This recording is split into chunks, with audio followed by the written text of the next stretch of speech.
one process and I'm done?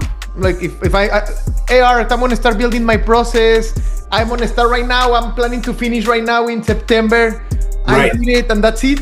That's it. You rule the world. You win the game of life. You are done, Pancho.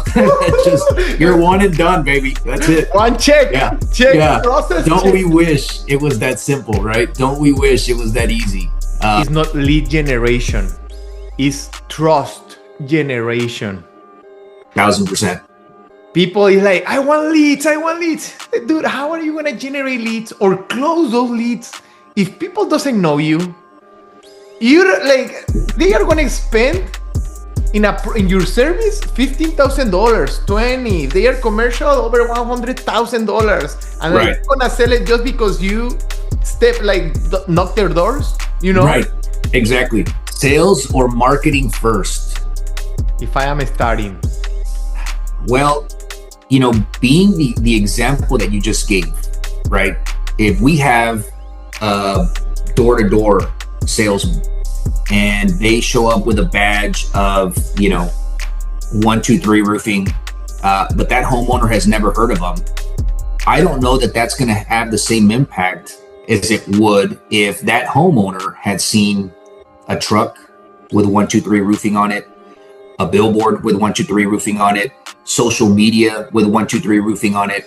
What I'm getting at is that if that name and that brand awareness and recognition is out there first, it's a lot easier for that door-to-door salesman to have an opportunity, right, to even start the conversation with that homeowner. Now, but yeah, the CTRCA is basically, it's a community of contractors that are like-minded, right? Everyone's trying to help deliver value. CTRCA is trying to bring educational lunch and learns that are practical, that ultimately help contractors not only build their businesses, build themselves as entrepreneurs, build their teams. And that's the primary focus, right? I think having a community of like-minded individuals, especially in entrepreneurship, where you hit certain challenges, you have certain seasons that may not feel that are going as you planned them to go, and know that you're not alone in that type of situation, right? There's a room full of contractors that have either experienced the same thing or are going through the same thing and can lend support in that respect, right? So in a nutshell, CTRCA, like-minded entrepreneurs, roofing contractors that are focused on bringing their business to the next level through education is kind of how I would describe it.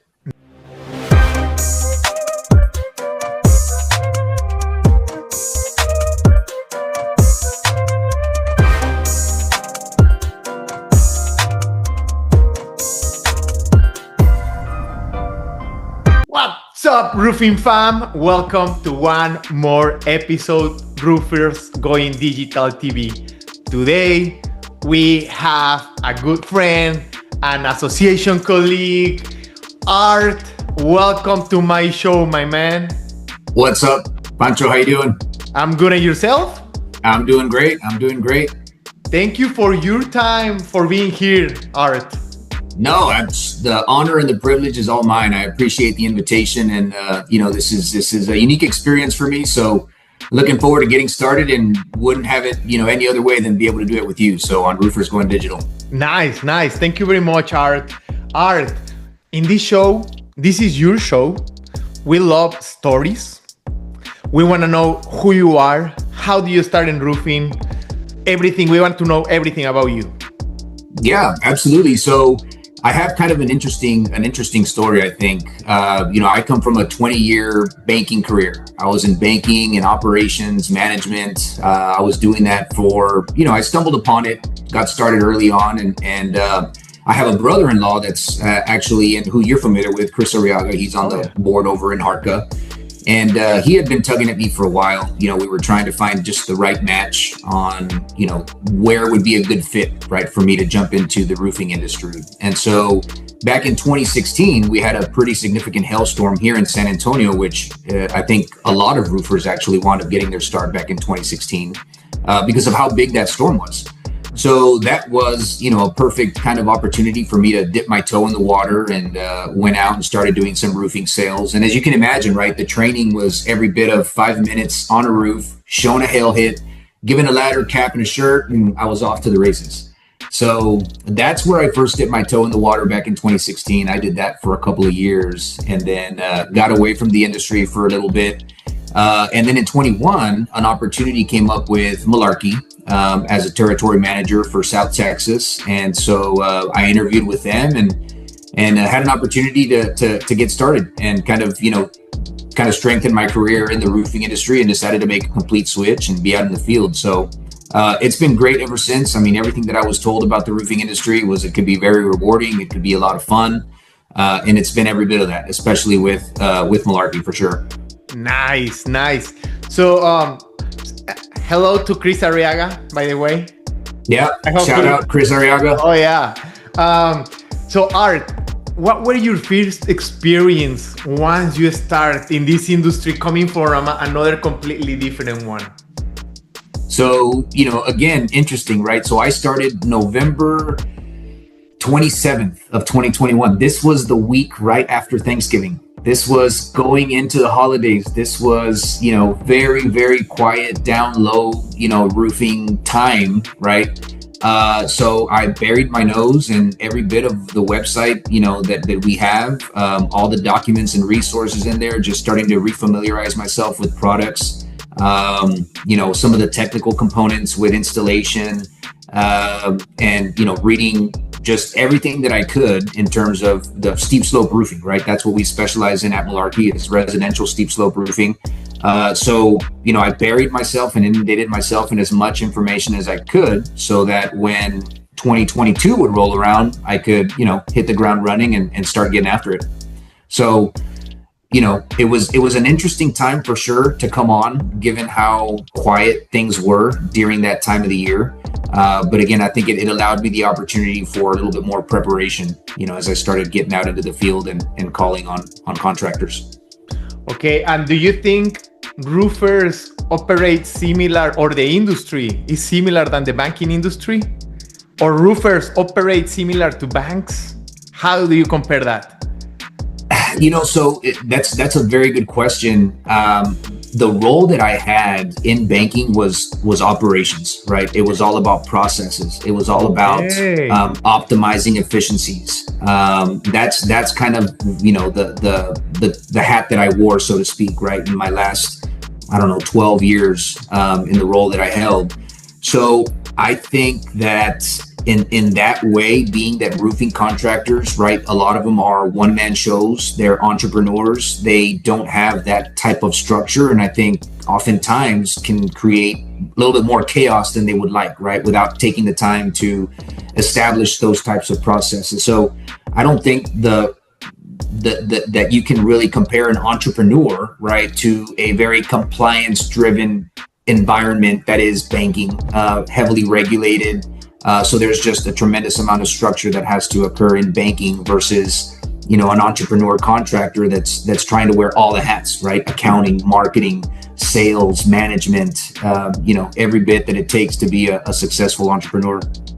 Nice. I completely agree. Now, I am a contractor that I'm starting, and I'm telling you, like, hey, Art, I want to know, how can I start with process? How can they start implementing some of the process? What have you seen that? Yeah, how can I start, like right now that we are getting into this path and you are opening that door? How can I start with good processes and systems in my company?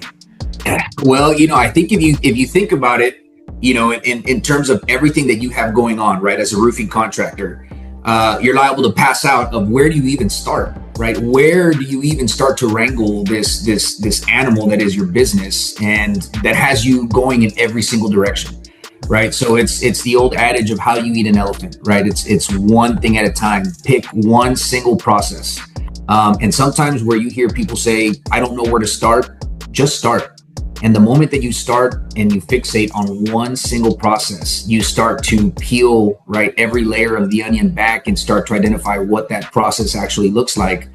One thing that we leveraged a lot was a little bit more than process mapping. It was called journey mapping, where you took one process, right? Let's say you look at a sales process and you look at it in terms of your salesperson, You look at it from the lens of what your customer sees. You look at it in terms of what your support team sees, right? And that same process, all those stakeholders, if you will, are involved, right, in the end result. So what does it look like for everybody during that particular journey?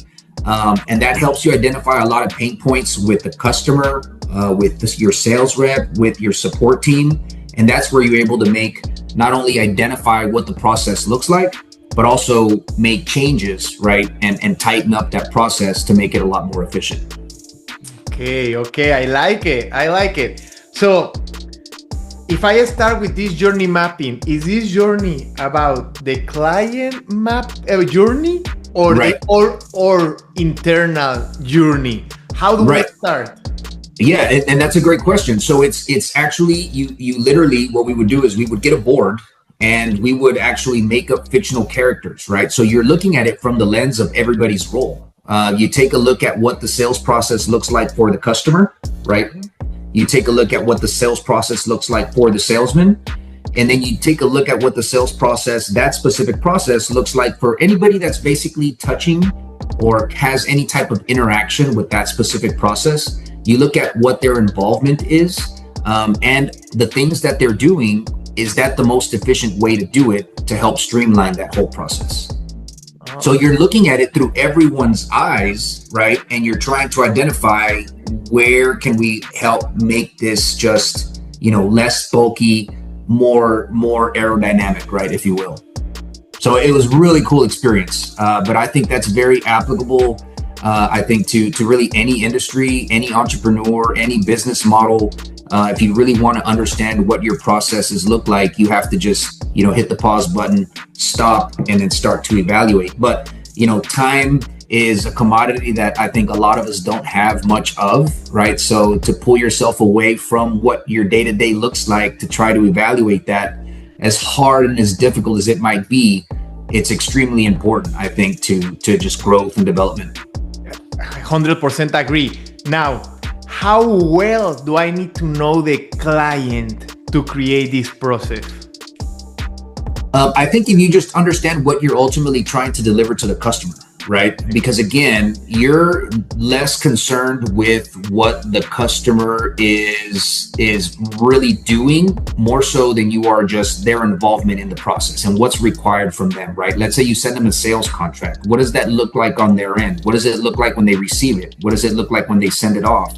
What type of communication do they receive once it's received from you and it's confirmed, right? So it's really not so much about the client specifically as it is more of a generality, right? Just the customer experience throughout that specific process. Okay. And is there one process and I'm done? Like if I hey Art, I'm gonna start building my process. I'm gonna start right now. I'm planning to finish right now in September.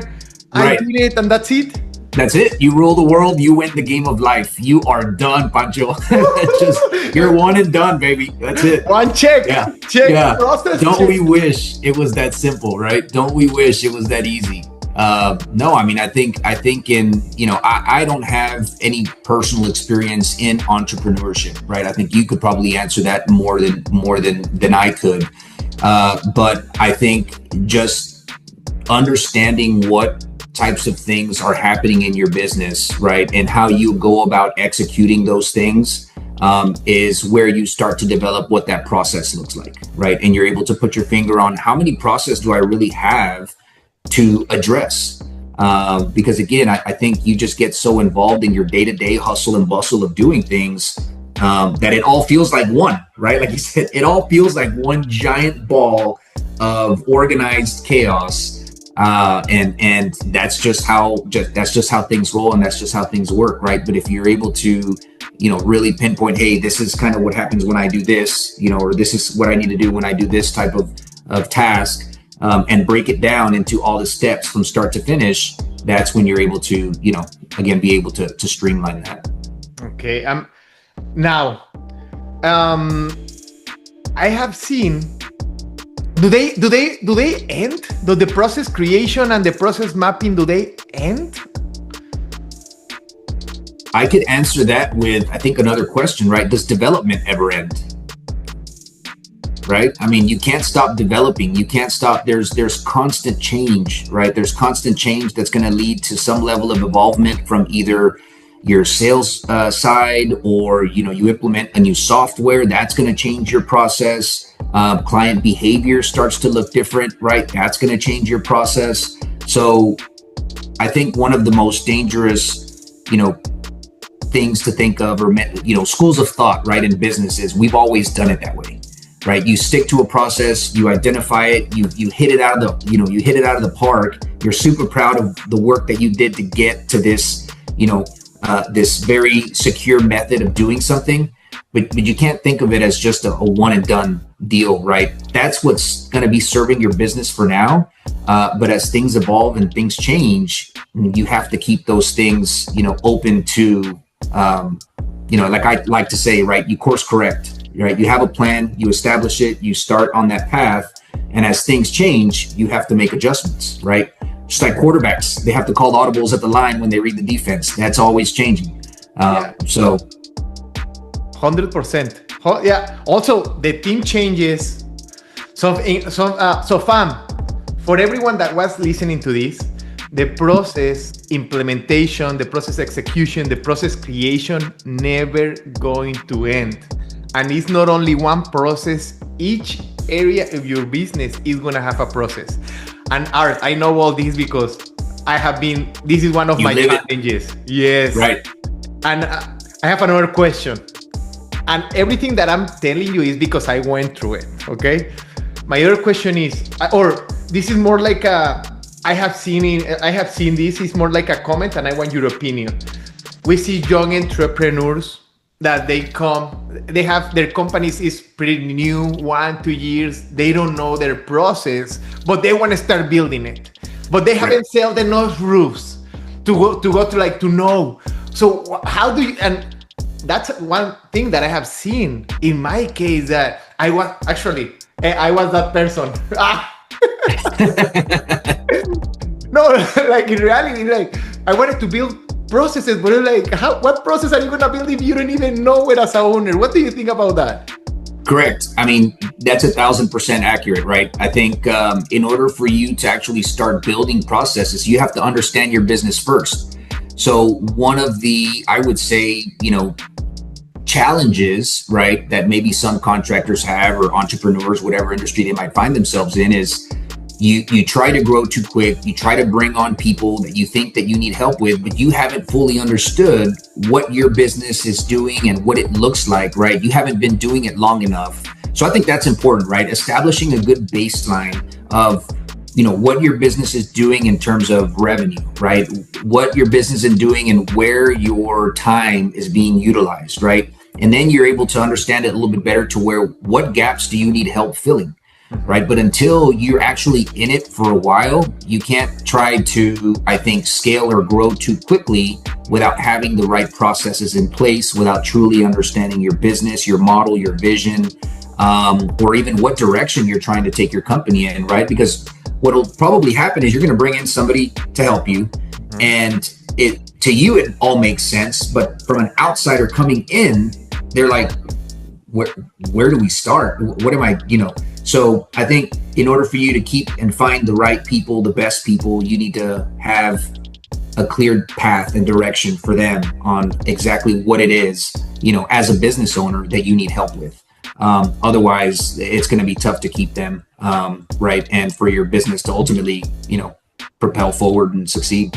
I agree. Yeah. Fam, in the beginning, probably you don't even know your processes. So there is no way you can implement, start creating them. You need to start understanding them, like you said, Art, and then you start building it. I think it's a lot of it is like trying to run whenever you are like starting to walk, or like desperation, or I want everything fast, I want to grow. It's like, no, man, like chill out. Like this is not like a sprint. Right. It's a marathon 100%. And I think a lot of us, right? I think it's very easy for us, as motivated and as vigorated as we might feel any given day, that we want to go fast and, we're motivated to do things quick. But I think, a lot of us want to reach that that goal, right, very quickly, and we forget that what makes that goal feel so good is the journey, is, you know, whether it's the struggle, it's the triumphs that go all along with it, that when you get to that point of the goal that you've set for yourself, it makes it that much sweeter, right? So I don't think that the victory in the end goal is as satisfying without taking time to pause and appreciate, you know, the journey, as tumultuous as it might seem at times. Yeah, and also this is for entrepreneur, or if you are a professional working in a big corporation, that is going to apply for everyone in the sports. Enjoy the journey, without doubt. That's it. That's right? it. For sure. Art, beside process and systems, what are some things that contractors that are winning in the industry are doing, that you are seeing with all the people that you know? What do you think are some things?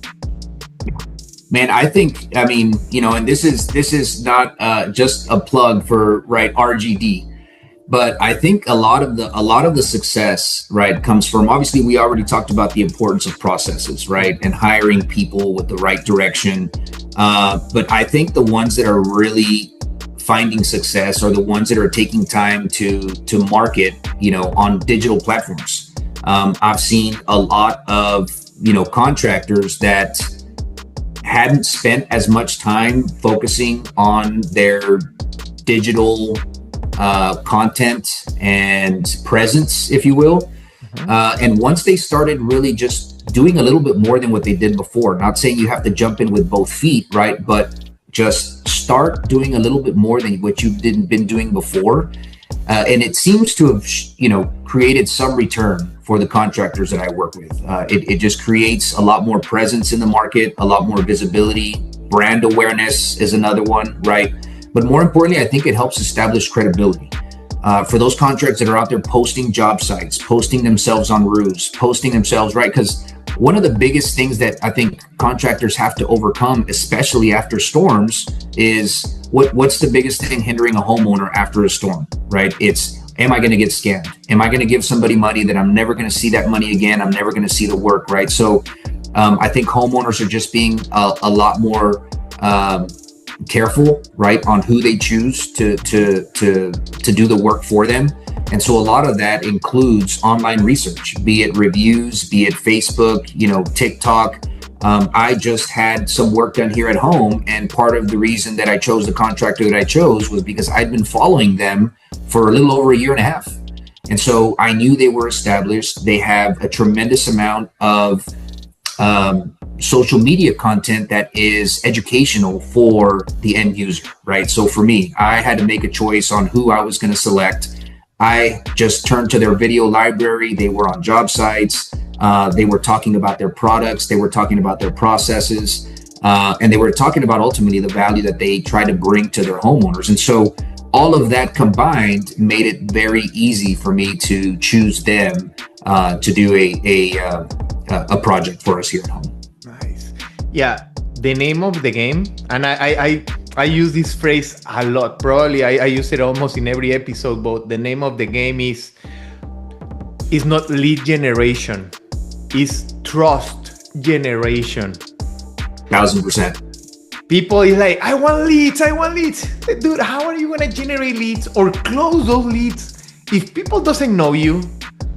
You're like, they are going to spend in your service $15,000, 20. If they are commercial, over $100,000, and right. You're gonna sell it just because you knock their doors, you know? Right. Exactly.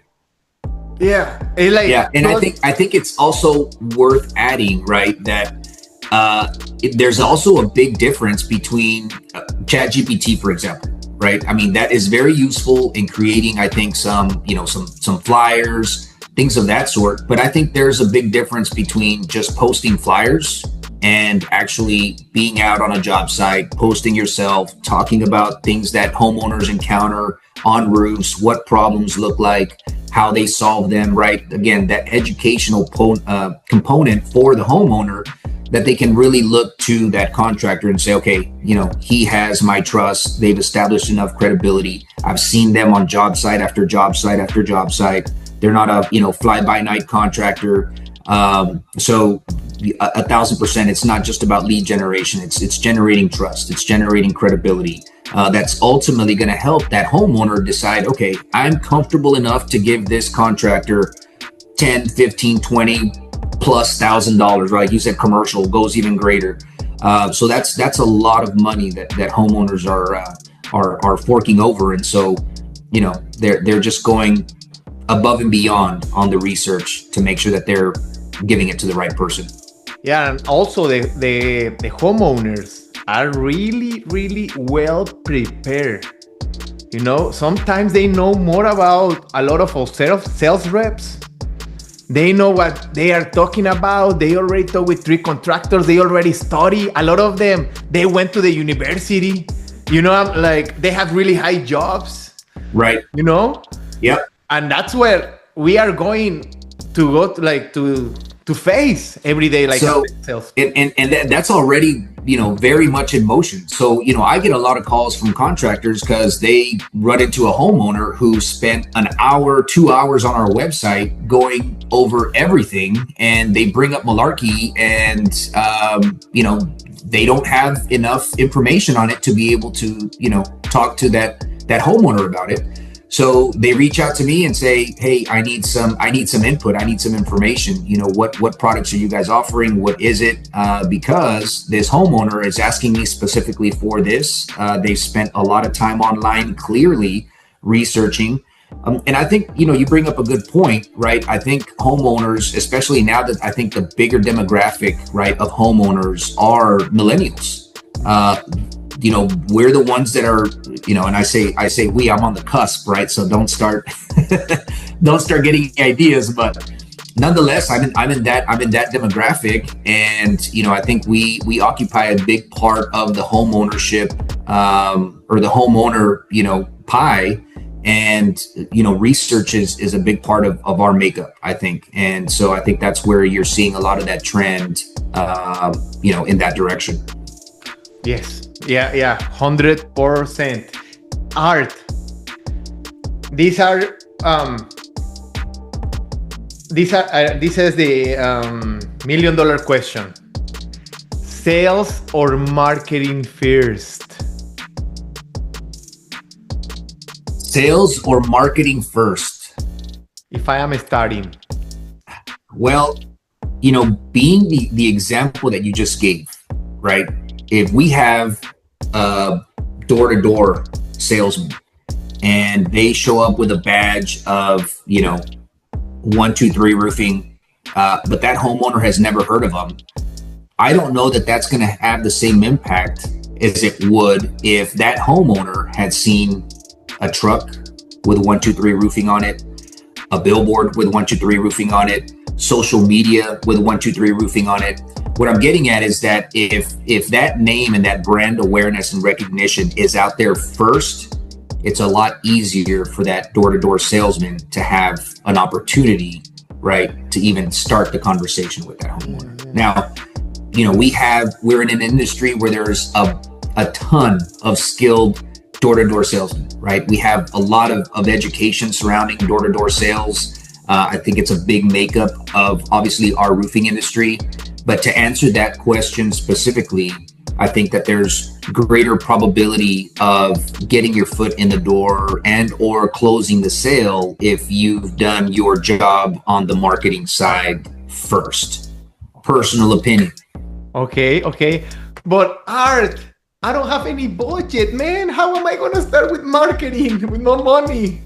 Right. You're right. That's true. And I think that's part of the challenges of startup, right? That's part of the challenges of startup, which, there's a lot, I think, that are making it happen without marketing, which I think brings up a really great point, right? Is making sure that whatever you are able to get off the ground early on, that you don't go buy that big old truck or that you don't go buy that jet ski, right? But more so start looking at reinvesting some of that money Yes.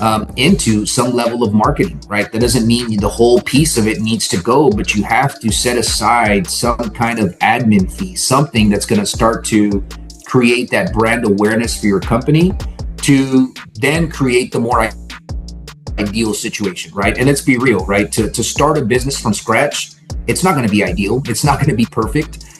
It's going to be a grind, right? But I think to answer that $1 million question is you have to start with that in mind, going, hey, I might have to go do sales first, but I have to be able to pull that lever at some point, and I have to keep that in my head in order to help my company continue to grow and be profitable and successful. I love it. Yeah, you hit it in the head. We have a lot of contractors. They come to Roofers Going Digital. They are starting. Right. And it's like, I tell them, like, we are a marketing agency. We are like, what you need right now is sales. Go out on sales. Even if, so they come to me and they want start generating leads when they are just starting. Where we have companies, we have a client that has 2 clients with more than 80 years in the market. One 75 and the other one 85 years in the market. Wow. I know other contractors that you probably know them that are spending $250,000 per month in their marketing, and I tell them, like, dude, how are you starting and you want to compete with these contractors that have been in the battle for deep pockets in marketing, and they have been positioning the brand for years, right? You know, and that's the hard part of the starting phase of every business owner, that you need to go all in sales because you won't have budget to hire an agency or like a marketing person. Yeah, no, that's a great point. Yeah, I mean, I think, like I said, starting a business from scratch, I don't think anything's going to look, as ideal. I'm a huge, everything's got to be perfect, in order for me to get going, almost to a fault, right? And I think at some point you also have to realize, and I think it's John Maxwell that talks about GETMO. Have you heard his GETMO, GETMO? No. It's good enough to move on, right? Okay. Things may not be perfect, but you are more prepared than you think that you might be, and just start, right? Yeah. Just get going and let things develop, and things will start working the way they should. Yeah, alone in your kitchen, but just to start. Right, yeah, just get started. Exactly. No, I love it, Art. So, Art, let's change the topic right now. All right. So I think we met each other first on online, and then we start seeing each other in Central Texas Roofing Contractor Association, CTRCA. Can you please explain everybody what is the Central Texas Roofing Contractor Association? Yeah, absolutely. So the CTRCA was something that I looked to get involved in early on. And hats off to the board. I think in the last 18 months to 2 years, the CTRCA has gained a tremendous amount of traction. But the CTRCA, for those of you who may not be familiar with it, it's the Central Texas Roofing Contractors Association. It's a subchapter of the Roofing Contractors Association of Texas, otherwise known as RCAT. And it basically covers everywhere from, Waco, Austin, New Braunfels, and San Antonio, basically that geographic footprint. But as I mentioned earlier, the traction that CTRCA has gotten here recently, I think, has been predominantly in big part to the vision the board has. The new president, David Villalobos with Rhino Roofers. I got started with the CTRCA as an associate member on the board. I went out to one of their events, got a chance to meet the then president, Melanie Knox. And I asked her, I got to talking with her a little bit and said, how can I get involved? And she said, come out to one of our board meetings, see what it's about, and see, if there's an opportunity for you to get involved. And so I did, and I think it's been a few months now, probably 6 or 7 months, maybe longer. Time flies when you're having fun, right? So, but yeah, the CTRCA is basically, it's a community of contractors that are like-minded, right? Everyone's trying to help deliver value. CTRCA is trying to bring educational lunch and learns that are practical, that ultimately help contractors not only build their businesses, build themselves as entrepreneurs, build their teams. And that's the primary focus, right? I think having a community of like-minded individuals, especially in entrepreneurship, where you hit certain challenges, you have certain seasons that may not feel that are going as you planned them to go, and know that you're not alone in that type of situation, right? There's a room full of contractors that have either experienced the same thing or are going through the same thing and can lend support in that respect, right? So in a nutshell, CTRCA, like-minded entrepreneurs, roofing contractors that are focused on bringing their business to the next level through education is kind of how I would describe it. Nice, nice. How important do you see joining the association is for the sales part or for the trust generation? I mean, I think it's very important. You know, I'll give you, there's, you know, you don't know what you don't know, right? So when I got started in roofing, I shared my experience, my training, right? That was all of 10 or 15 minutes up on a roof. I was actually selling Malarkey then, but I hadn't ever met a rep. I had never sat in on a product training. Everything that I was out there selling was off of what I got off of a brochure. And, you know, I didn't even know CTRCA was a thing. I didn't know about RCAT. Obviously, this is all industry knowledge that's important, right? In creating what we talked about earlier, confidence, right? Confidence is also important on the sales side, because when you have confidence, you speak with conviction.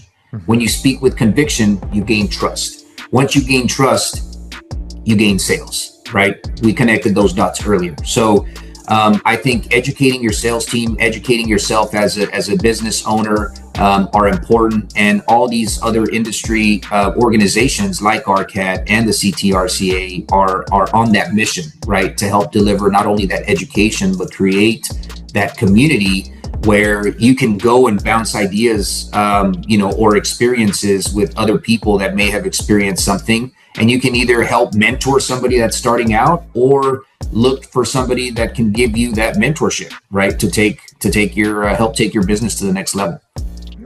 Nice. You couldn't explain it better, Art. I think. Do you like the association? I do. I you know, like I said, I mean, when I first started, that's what I was looking for. You know, coming from a you know, completely different background, even though I had dipped my toe in the water. You know, I sold roofs for about 1.5 years, almost 2 years. But when I came over, and just the time frame that I came in, I needed to start absorbing stuff quick, right? And so actually CTRCA was one of the first that I went to go look at. But I don't think there was a lot of events going on, you know, back in 2021, primarily probably because we were still in COVID. And so I think that's why I say, like, in the last probably 18 months to 2 years, you know, we've seen kind of a resurgence, right, in the amount of activity that we're seeing in terms of events, lunch and learns, summer networking event, which we just had last month.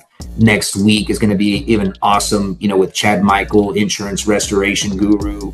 I've seen a lot of his stuff on social media. So, you know, I think it's very important to just familiarize yourself with some of the things that are happening around other people's, you know, eyes and ears. And it just gives you a greater sense of, you know, the things that are happening, right, in the roofing industry. Yeah, 100%. I think joining the association, joining your local association, it can be Central Texas, it can be ARCA, but I always say this also: join your local association. Without doubt, it's gonna be get involved. Get involved in the community. When people say, like, "Hey, get involved in the community," that's a great example. Right. It's a great example. Yes. So, Art, we are coming to the end of the show. What is one advice? So there is 2 things that I want to do right now.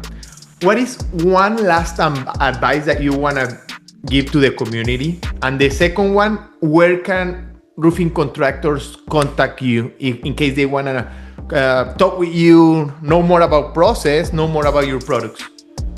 Oh yeah, so you can find us, you can find me, right? I'm in San Antonio, locally based. You can find me on our website. I'll be at the CTRCA events, but if you go to our website, malarkeyroofingproducts.com, you can find a rep. I'll be in the South Texas market. But again, I'll be at the CTRCA Lunch and Learns. I'll try to attend those events, obviously the ones in San Antonio, possibly the ones in Austin. As an associate member of the board, I'll try to be there.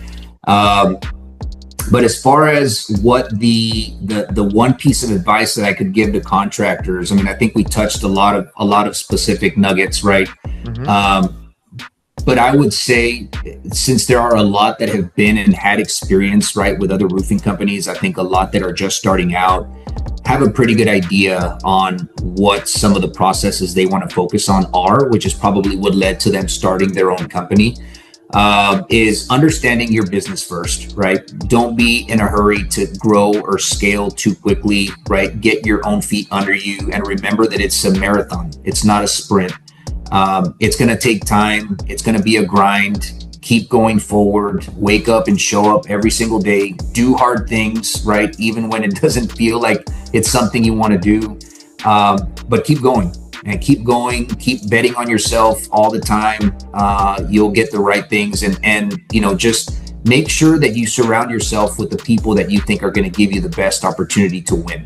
And that's what the CTRCA is about. That's why making sure you have a good relationship with your representatives, with your vendors, just different industry partners that are going to help support you in your growth, in your vision, in your plan.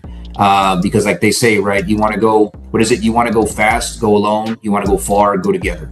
So I think that's kind of a perfect end cap to anybody that's just starting out in not just in the roofing industry, but as an entrepreneur and roofing contractor.